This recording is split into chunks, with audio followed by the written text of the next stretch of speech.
Lestari Silat Karawang. Baca. Berbagi cerita orang Karawang. Hari budaya. Lestari Silat Karawang. Bacok. Berbagi cerita orang Karawang. Lestari Silat Karawang. Baca. Berbagi cerita orang Karawang. Assalamualaikum warahmatullahi wabarakatuh. Alhamdulillahirabbil alamin. Allahumma shalli ala Muhammad wa ala ali Muhammad. Salam pecinta silat di seluruh Indonesia. Lestari budaya. Lestari Silat Karawang. Bacok. Berbagi cerita orang Karawang. Pastikan video ini sampai selesai sebagai salah satu wujud kecintaan kita terhadap pencak silat di Indonesia, khususnya di Kabupaten Karawang. Assalamualaikum warahmatullahi wabarakatuh.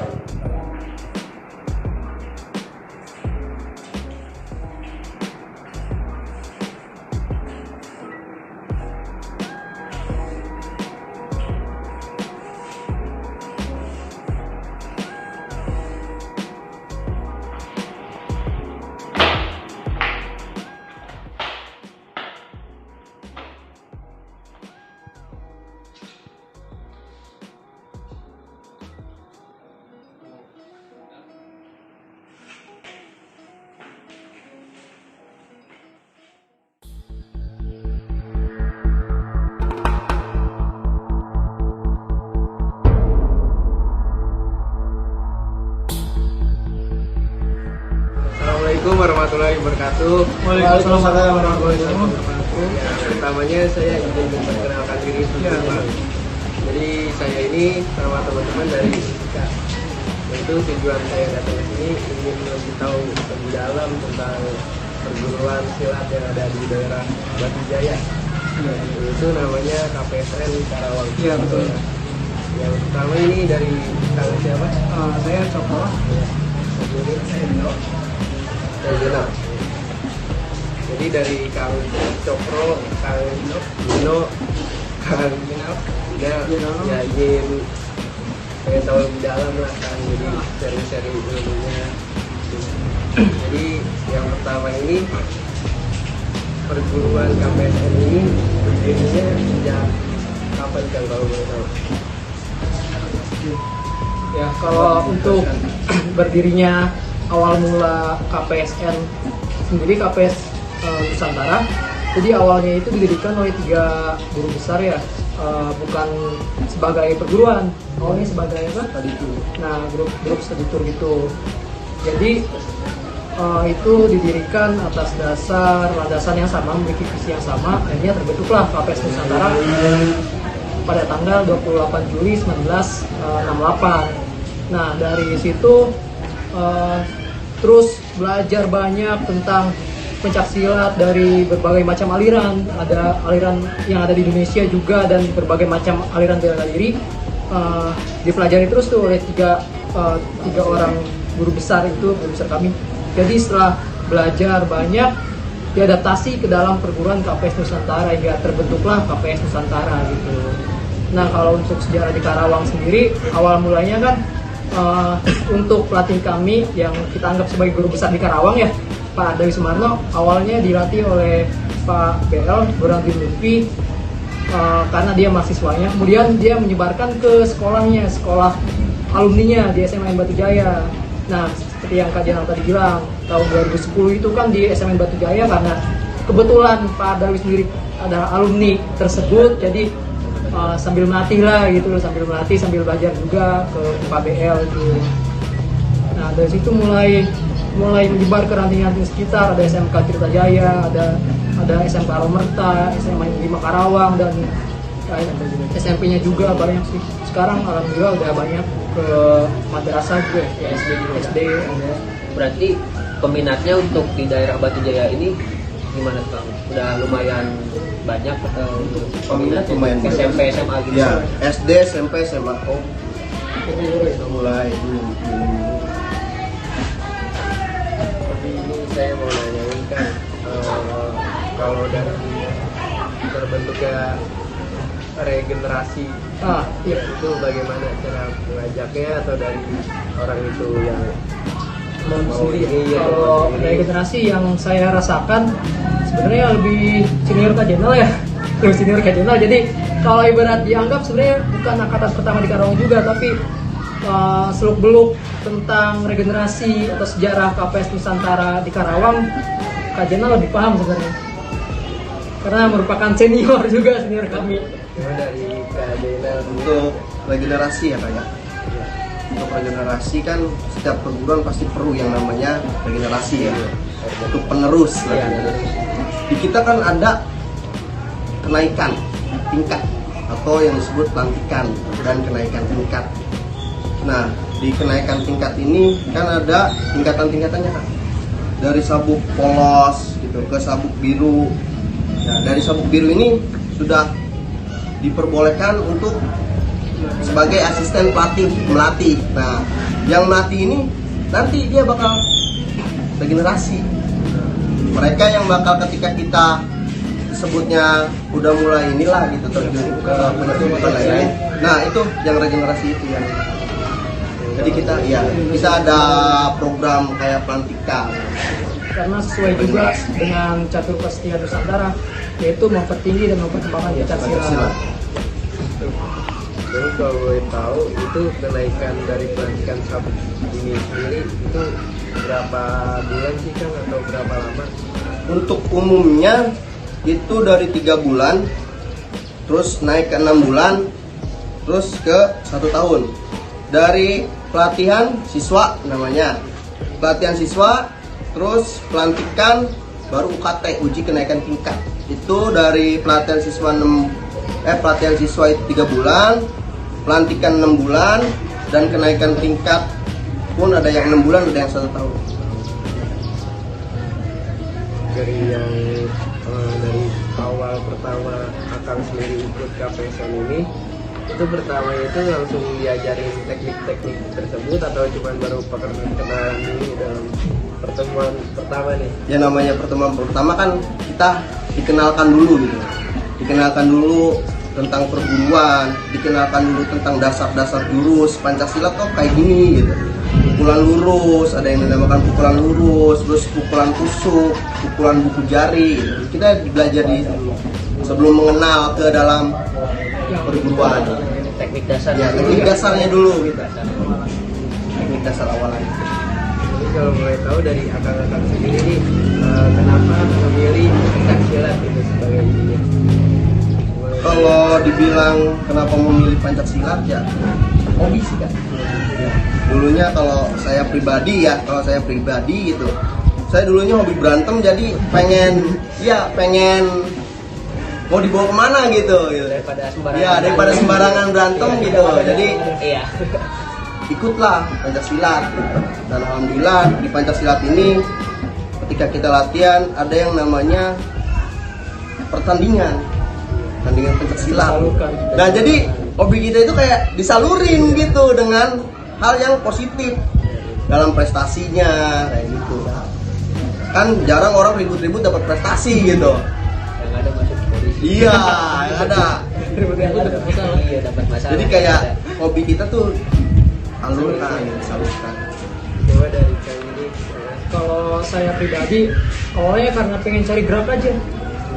Cari gerak, jadi masa remaja kan gerak apa nih olahraga. Kalau saya sendiri kan olahraga di sepak bola kurang minat gitu ya. Tapi kalau main PS mah ayo aja gitu. Kan kalau main PS cuma tangan doang, nggak gerak yang lain.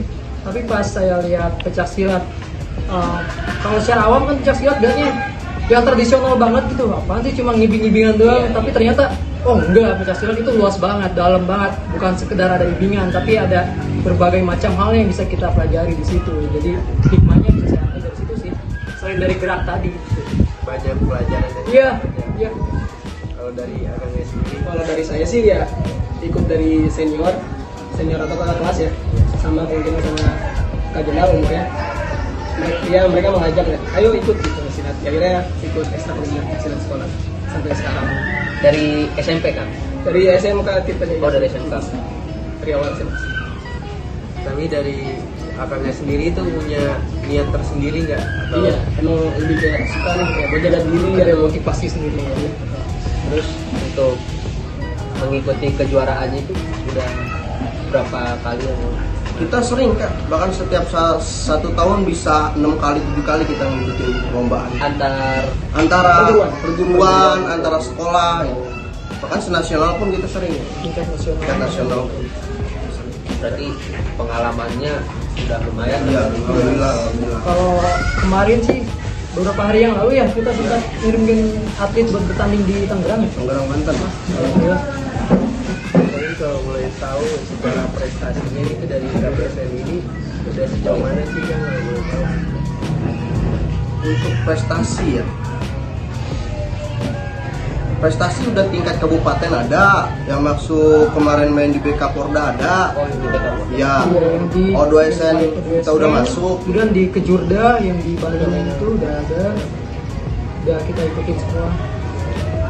Untuk prestasi kami sendiri sih macam-macam gitu. Iya, jadi nggak terkait dengan satu prestasi gitu. Iya. Jadi kalau boleh tahu nih kan pencaksilat di pada umumnya kan kebanyakan cowok kan. Iya. Kalau dari KPSN ini ada murid ceweknya atau ini? Ada murid ceweknya. Bahkan Jadi kita nggak membedakan cewek sama cowok gitu. Ketika dia mau belajar bela diri, ayo silakan. bahkan kalau dilihat dari trennya ya, dari tahun ke tahun justru peminatnya makin banyak itu adalah perempuan. Cewek. Iya, dari awal terdiri sampai sekarang trennya yang meningkat itu malah perempuan. Lebih banyak. Iya, perempuan lebih kayaknya wah menarik nih ikutan pencaksilat gitu kan, bukan sekedar keren-keren doang, tapi malah punya prestasi. Perempuan bisa berprestasi di pencaksilat itu di sini merupakan hal yang luar biasa gitu. Mungkin karena cewek juga butuh yang namanya pegangan bela diri. Buat jaga-jaga. Iya, buat jaga-jaga. Kalau cowok sih kan kalau dikepung masih bisa lari. Iya. Gitu. Iya benar. Terus itu dari Itu kalau misalkan kayak tadi yang cewek sama cowok itu teknik latihannya itu dibedakan atau disamain? Disamakan. Kalau di Intensitasnya gitu. disamakan, nggak ada yang dibeda-bedain. Mungkin yang dibedain tentang misalnya, oh ada yang Minatnya ya. bukan keminat sih, tapi misalnya dia lagi halangan atau di mana gitu, mungkin di situ yang kita bedain. Untuk latihan kalau ini mah disamakan, intensitas fisik maupun pola napasnya kita disamakan. Tapi sekarang alhamdulillah yang saya tahu di nantinya Kak Dino jadi ada peminatan ya antara seni dengan prestasi ya. Ini Bisa dibedakan. Alhamdulillah baru tahun ini kita mengembangkan prestasi untuk seni, dan kemarin juga alhamdulillah mengirimkan 4 atlet dan alhamdulillah juara semua. Itu di mana itu kan? Perlombaan? Iya, perlombaannya. Di UNJ Universitas Muhammadiyah. Muhammadiyah Jakarta. Oh, di mana? Iya. Karena kemarin COVID jadinya virtual di rumahnya. ya kalau seni kan masih Kalau bisa seni. Iya, di video ending gimana kan? tangkis tuh, tangkis. Tapi kalau boleh tahu info-info perlombaan silat ini itu didapetin dari mana sih kan? Kita ada grup sih. Ada gitu. Iya, ada grup, terkadang teman ngasih info, terkadang senior, oh ada ini di sini. Di sini juga sosial media Iya. penting banget sih buat di era sekarang, karena apa-apa sebelum masuk viral di televisi tapi di sosial media udah viral duluan. Udah ada duluan. Jadi informasi tentang apapun bisa kita dapetin dari sosial media. Ya benar-benar. Antara perguruan itu sering ada pertikaian gitu, ada Ya, adem-adem aja. ada. Pengalaman saya pribadi ya, dulu di sekolah itu ada 2 perguruan, antara perguruan saya dengan perguruan yang lain gitu. Ketika kita mau ada acara perlombaan nih, otomatis kan nggak cuma satu perguruan yang dikirim, ada seleksi untuk siapa yang terbaik nih, perguruan mana yang terbaik yang dikirim. Nah dari situ ininya cekcoknya, maksudnya kesalnya dari situ Pak gitu. Iya, pertikaian dari situ. Untuk di sekolah pun dulu kita dianggap apa ya, sebagai anak tiri gitu. Sebagai anak tiri gitu dulu. Pengalaman saya pribadi nih Kak, sebagai anak tiri gitu. Nah di situ mulailah berpikir bagaimana caranya buat perguruan kami ini bisa jadi perguruan satu-satunya di sekolah gitu. Gimana caranya ketika kita diseleksi, ya di situ mulai dihabisin semua tuh, sampai agak ketidakenakan pas Kejadian itu kita punya generasi gitu. Generasi jangan sampai untuk junior saya mengalami gitu hal yang sama seperti saya Jangan gitu. sampai terulang lagi. Makanya alhamdulillah sekarang apa yang saya inginkan, apa yang saya perjuangkan sampai sekarang alhamdulillah cuma ada perguruan kita doang di sekolah itu. Terus terakhir misalnya Iya. pertemuan latihannya itu seminggu berapa kali? Jadwal latihannya Ya, gitu. seminggu kita 3 kali ya. Seminggu 3 kali. Ya seminggu 3 kali. Itu juga tergantung ya. Kadang seminggu 3 kali untuk setiap ranting, tapi kita bikin jadwal tambahan di akhir pekan Iya. atau di apa buat adain lockdown. Jadi antara setiap ranting yang ada di Batu Jaya ini bisa berkumpul semua, silaturahmi, penjelasan gerak, apa materi yang belum ranting ini capai, terus apa yang udah kita ketahui kita belajar bersama lagi. Sharing juga. Kayak sparring itu pernah nggak? Kita sering sparring nggak? Oh, Ya, karena kan antar perguruan atau antara perguruan, ya antara perguruan. Antara perguruan sering, antara sesama Iya, sesama perguruan ranting ya. sering gitu. Itu kan untuk melatih mental kita sendiri. Evaluasi ya. Kalau berarti ranting itu masih satu nama berarti kan? Ranting itu masih satu nama, KPS Nusantara, tapi beda-beda sekolah. Iya. Budaya. Karena basicnya kan KPS Nusantara di Karawang ini untuk prestasi. Jadi kalau untuk mengejar prestasi lebih enaknya ke siswa Sekolah. belajar di sekolah, biar ada hubungan timbal balik antara sekolah dan perguruan gitu kan. Tapi kalau dilihat latihannya itu lebih ke indoor atau outdoor sih kan? Kita outdoor di luar, Di lapangan terbuka. ya di lapangan terbuka. Jadwalnya itu berarti tiap malam atau bagaimana? Kita setiap sore, nggak pernah latihan malam ya. Karena kita masuknya ke eskul sih. Eskul. Kan mulai dicontohin, mungkin teman-teman di ini belum pada tahu gitu teknik dasar atau bagaimana akan sendiri. Mungkin Kadino yang pakai silatnya lengkap ya. Kalau saya kan tinggal lengkap. Iya. Ya mending Kadino aja yang nyobain. Alat senam. Nah, di sini saya akan menampilkan senam jurus 1. Senam jurus 1 bagian kanan. Hits.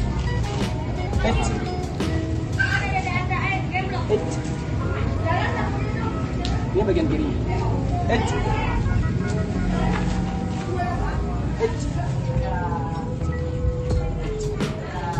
Belum. Jurusnya disebut. Ya, mungkin teman-teman belum pada tahu kan yang ini itu tadi gerakan apa, coba dari Akangnya sendiri. Ini gerakan pertamanya. Hits. Ini pukulan lurus ya kayak awam dalam Pancasilat gitu. Ini namanya pukulan lurus. Terus ini sebuah tangkisan kipak. Kalau di KPS ini disebutnya tangkisan kipak. Ya. Nah, dan ini potong.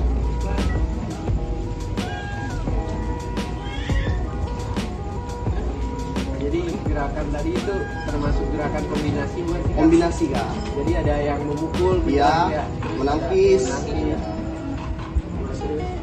ada lagi kan mungkin mau dijelasin gerakan-gerakannya yang lain.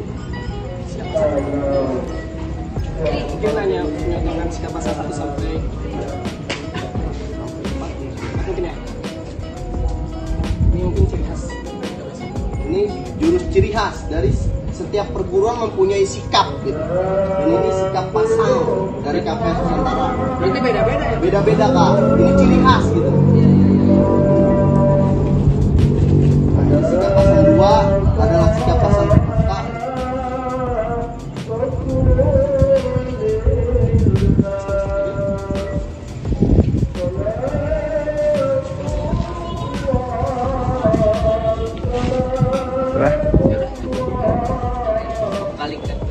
Mungkin tadi itu udah dilihat videonya, gerakan-gerakannya seperti itu dan udah dijelaskan tadi. Ya, mungkin kurang lebihnya begitu saja.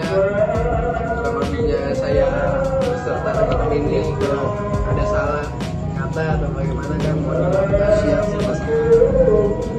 atas waktunya. Ya, Kak. Kita ini di wawancara pengen tahu lebih dalam tentang pencak silat.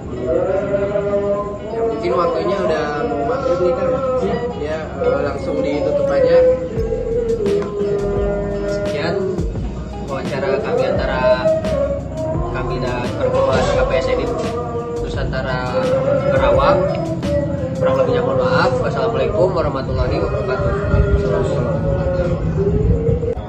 Lestari budaya, Lestari silat Karawang. Bacok.